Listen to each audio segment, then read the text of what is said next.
Nazrul sir এর মাথায় সমস্যাই আছে, না সমস্যা ছাড়া কেউ এত এলোমেলো বক্তব্য দেয় না। কিছু মানুষ জ্ঞান হইতে হইতে পাগল হয়ে যায়, আবেগ দিয়া দেশ চলে না। এগো টার্গেটই আছে সংস্কার নামে একটা নাটক কইরা চায় কয়দিন দেশটা কন্ট্রোল করানো যায় কিনা, এই মূলত কি সংস্কার করবে। ভাই একটা কথা কি শুনবেন, কিছু মানুষ জ্ঞান হইতে হইতে পাগল হয়ে যায়। অতিরিক্ত জ্ঞান হইলে কিছু মানুষ কিন্তু পাগল হয়ে যায়, মাইন্ড সেট আপ ঠিক থাকে না।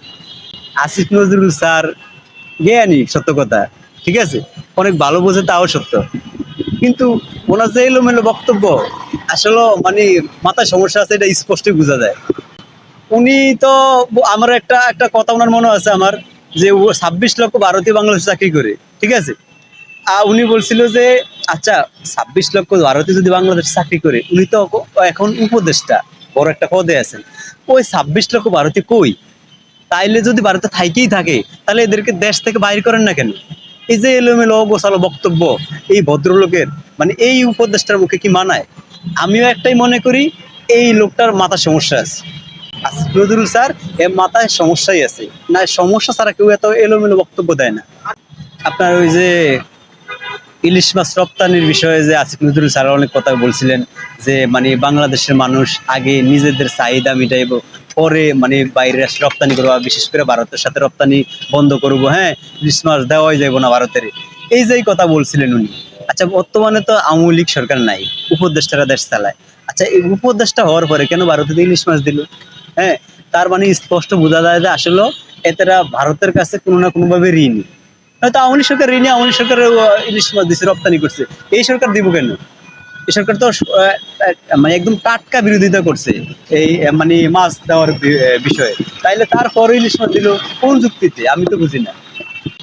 যে প্ল্যান নিছে সমন্বয়করা, দেশ সংস্কার করবে, ধরেন এই সংস্কার করতে ওইটা 300 বছর লাগবে। এই দেশে ওই যেই সংস্কারের কথা এরা কয়, ওই সংস্কার তো সম্ভবই না। এটা এটা হচ্ছে একটা হাস্যকর কথা, যে এই সংস্কার করব, ওই সংস্কার করব, অনেক যুক্তি দেখায়, এগুলো একদম ফালতু।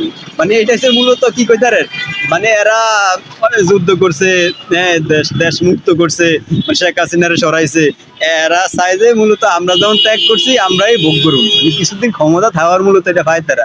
এরা কি সংস্কার করবো? আদৌ সংস্কার করা সম্ভব? কি সংস্কার করবো কোন? এইটা ধরেন এগো টার্গেটই আছে, সংস্কার নামে একটা নাটক কইরা চায় কয়দিন দেশটা কন্ট্রোল করানো যায় কিনা, এই মূলত কি সংস্কার করবে।